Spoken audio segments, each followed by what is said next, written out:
La motivation, c'est ça ou ça. Puis, elle devient ça.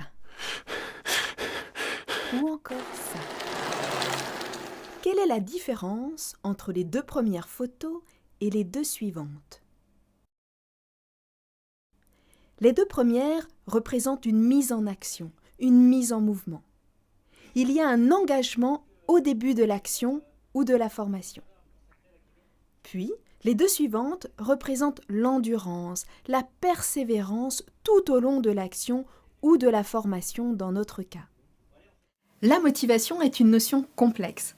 Dans cette vidéo, je vous présente simplement quelques théories qui nous permettent de comprendre l'engagement et la persévérance en formation, telles que la dynamique motivationnelle, la motivation intrinsèque et extrinsèque, la théorie des buts et perception de la valeur, le sentiment d'auto-efficacité et perception de compétence, et la perception de contrôlabilité. Comme vous l'avez sûrement vécu, nous ne sommes pas toujours motivés. La motivation change.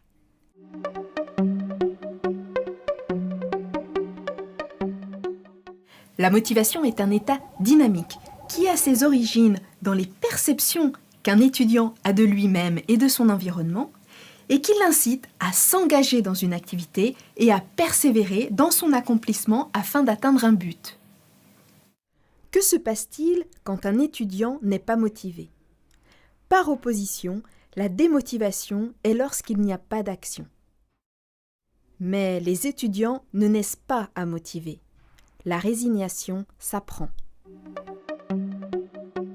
Dans cette théorie, il y a deux orientations motivationnelles, la motivation intrinsèque et la motivation extrinsèque.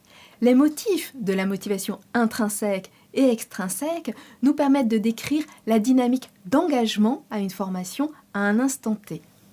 On a généralement plusieurs motifs de s'inscrire à une formation et ils peuvent changer au cours de la formation. La motivation intrinsèque est liée au plaisir attendu et suscité par l'action. Elle trouve son origine dans la personne elle-même.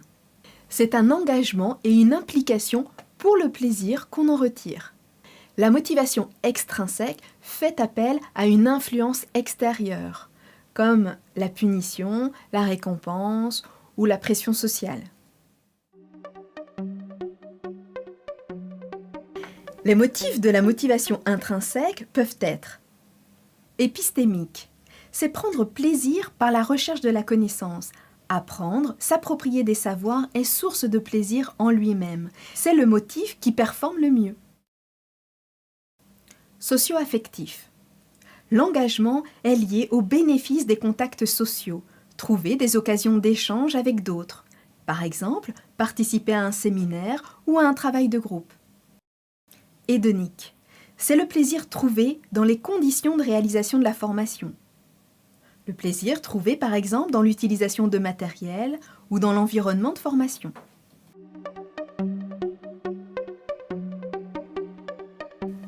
Les motifs de la motivation extrinsèque peuvent être vocationnels, il s'agit d'acquérir des savoirs pour son orientation professionnelle. Identitaire, c'est la recherche d'une reconnaissance liée à la formation. Par exemple, l'obtention d'un diplôme professionnel. Professionnel, c'est acquérir des savoirs dans un objectif de performance. La formation est perçue comme nécessaire à la réalisation d'activités spécifiques pour le travail. Par exemple, s'adapter au changement de poste. Économique, la formation permettra des avantages de type économique, avec des effets directs ou indirects, comme une promotion. Ou, dans le cas d'une formation ingénieur, par exemple, c'est de bien gagner sa vie avec le titre professionnel obtenu. Prescrit. L'engagement en formation est le résultat de l'injonction ou pression d'autrui. Par exemple, une pression exercée par les parents, le chef, qui insiste à faire telle formation. Dérivatif. L'inscription permet d'éviter des situations vécues comme désagréables. S'inscrire à une formation pour éviter une réunion, par exemple, ou dans le cadre des élèves, assister aux cours en amphi pour éviter la sanction des absences. Ces facteurs motivationnels extrinsèques sont légitimes, mais peuvent avoir un effet négatif sur le long terme. Quels facteurs peuvent influencer la persévérance dans la formation ?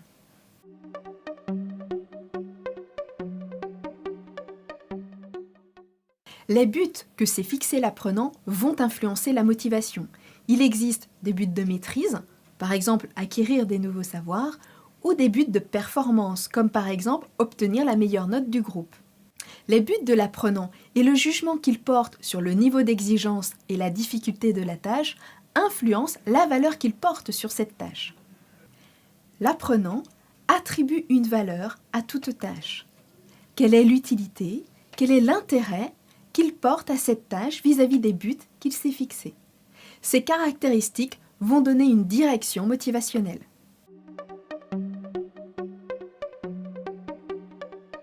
Le sentiment d'auto-efficacité est la perception de compétence. C'est la croyance de l'apprenant en ses capacités à réussir. C'est un facteur important qui influence l'engagement dans une action. Cette approche prend en compte des facteurs individuels et des facteurs de contexte. Elle rend mieux compte de la complexité de la motivation. Selon Bandura, la motivation est liée au contexte de la personne, familiale, sociale, à l'action à mener et aux caractéristiques de la personne, ses expériences antérieures, par exemple son état psychologique et émotionnel. Ces sources de la motivation s'influencent réciproquement.